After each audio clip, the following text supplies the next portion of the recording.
the United States stands completely isolated globally for supporting Israel in this massacre. And the consequences of that are being felt all over the world in shifting alliances, in economic patterns, in changing geopolitical structures, even in the use of the dollar as currency and many other things.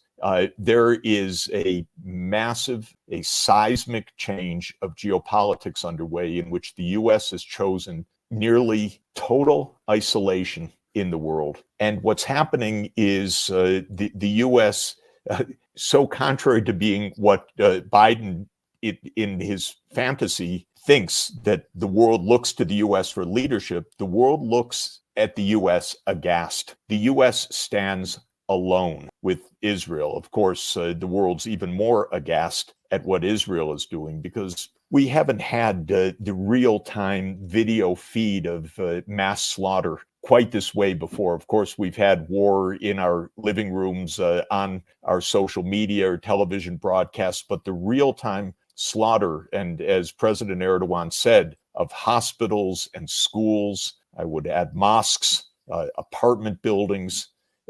This is an attempt stated by the Israelis, although we don't want to hear it, so we try not to hear the actual words that are used, but to make Gaza uninhabitable. And that's got a purpose that also needs to be understood.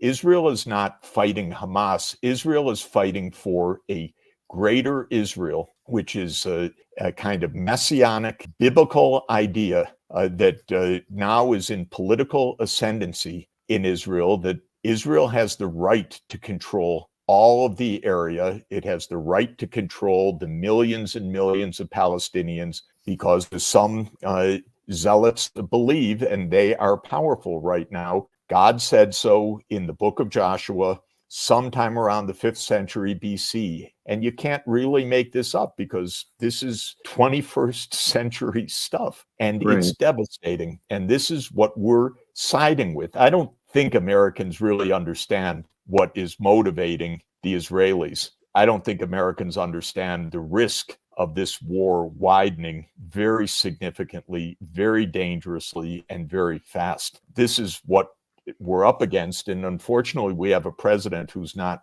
effectively a president. I don't know what he is, but it's the worst foreign policy imaginable.